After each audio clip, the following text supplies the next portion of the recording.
শিক্ষা আমাদের মৌলিক অধিকার ভারতবর্ষের সংবিধান দিয়ে গিয়েছিলেন।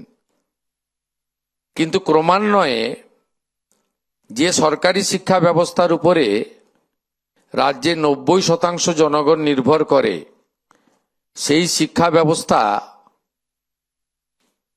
কার্যত অসম প্রতিযোগিতায় বেসরকারি শিক্ষা ব্যবস্থার থেকে অনেকটা পিছিয়ে যাচ্ছে। আমি বেসরকারি শিক্ষা ব্যবস্থাকে উৎসাহিত যেমন করব, সাথে সাথে সরকারি শিক্ষা ব্যবস্থার যে ঐতিহ্য, যে গুণগত মান, যে পরিকাঠামোগত উন্নয়ন প্রয়োজন বা অন্যান্য রাজ্যে সেটা চলছে, সে বিষয়ে আমাদের কিন্তু সবচেয়ে বেশি দৃষ্টিভঙ্গি থাকবে। আমরা প্রথমে এসেই জাতীয় শিক্ষা নীতি আমাদের ভারত সরকারের মাননীয় প্রধানমন্ত্রী নরেন্দ্র মোদীজির নেতৃত্বে আমরা তাতে এই রাজ্য যুক্ত হওয়ার সিদ্ধান্ত নিয়েছি। আমরা স্মার্ট বিদ্যালয়, স্মার্ট ক্লাসরুম, আধুনিক শিক্ষা, আধুনিক ল্যাবরেটরি, লাইব্রেরি এবং কো ক্যারিকুলাম অ্যাক্টিভিটিজের জন্য খেলার মাঠ থেকে যোগা প্রশিক্ষণ থেকে শুরু করে আমাদের পিএমশ্রীতে যে বিষয়গুলো রয়েছে, যার জন্য ভারত সরকার প্রচুর অর্থ দিতে চান, আমাদের প্রশিক্ষিত করতে চান, তাতেও আমরা যুক্ত হয়েছি। আপনারা ইতিমধ্যে সেটা পেয়েছেন। তার কার্যকরী ফলাফলও কিছুদিনের মধ্যে আপনারা দেখতে পাবেন।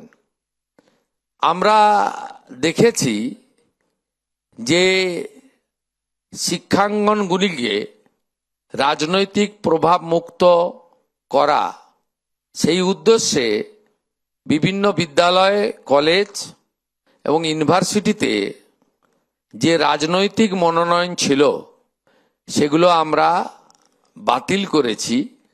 কারণ শিক্ষাঙ্গনের রাজনীতি মুক্ত করা, বিশ্ববিদ্যালয়গুলিকে অটোনমি দেওয়া, এগুলো অগ্রাধিকারের ভিত্তিতে আমাদের করা উচিত।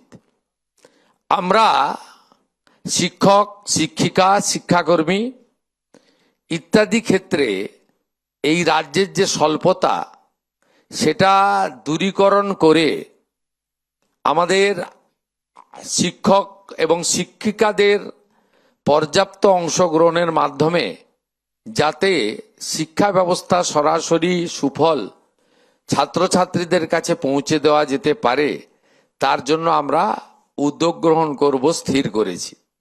আপনারা আমাদের উপর ভরসা রাখতে পারেন।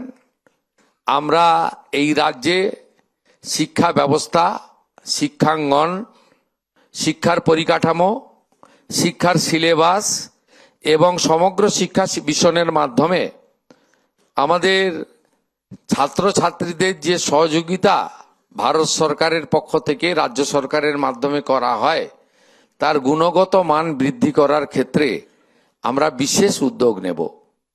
কারিগরি শিক্ষার ক্ষেত্রেও আমরা যাতে skilled, semi skilled, high skilled আমরা ট্রেনিং দেওয়ার মধ্য দিয়ে তাদেরকে উপযুক্তভাবে তৈরি করে আমরা এগিয়ে নিয়ে যেতে পারি, তার ব্যবস্থাও করব।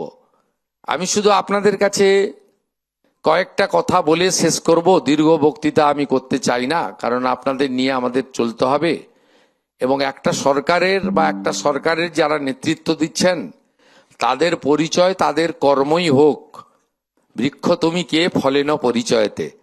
আমরা চাই কথা কম বলে কাজ বেশি করে মাননীয় প্রধানমন্ত্রী নরেন্দ্র মোদীজির নেতৃত্বে, তিনি তার মার্গদর্শনে ভারত সরকারের শিক্ষা দপ্তরের প্রত্যক্ষ সহযোগিতায় এই পশ্চিমবাংলাকে আমরা সঠিক জায়গায় নিয়ে যেতে চাই, যেটা শ্রমিক ভট্টাচার্য মহোদয় উল্লেখ করেছেন।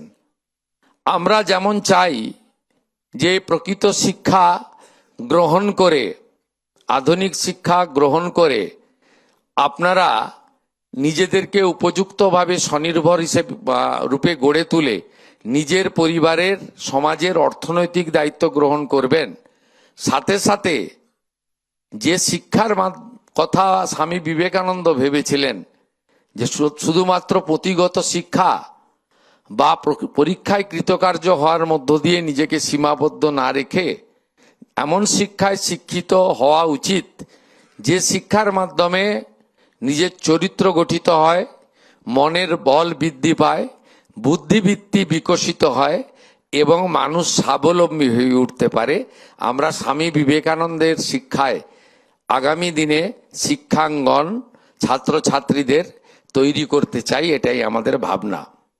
আমি আপনাদেরকে ঈশ্বরচন্দ্র বন্দ্যোপাধ্যায় বিদ্যাসাগর মহোদয়, তিনি শিক্ষার ক্ষেত্রে, বিশেষ করে নারী শিক্ষার ক্ষেত্রে তার যে উদ্যোগ প্রয়াস, এই প্রয়াসকেই আগামী দিনে আমাদের সরকার পাথেয় করে চলবে।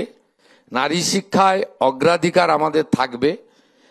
বালিকা বিদ্যালয়গুলি, মহিলা কলেজগুলি, মহিলা ইউনিভার্সিটিগুলিকে আমরা বিশেষভাবে আমরা তাদেরকে উৎসাহিত করব, এই বিষয়ে আমাদের অগ্রাধিকারের মধ্যে থাকবে। আমাদের ভিডিও ভালো লাগলে লাইক এবং শেয়ার করুন। কমেন্ট সেকশনে গিয়ে জানান আপনাদের মতামত। আরও ভিডিও পেতে আমাদের চ্যানেল সাবস্ক্রাইব করুন এবং প্রতি মুহূর্তে খবরের আপডেট পেতে প্রেস করুন বেল আইকন।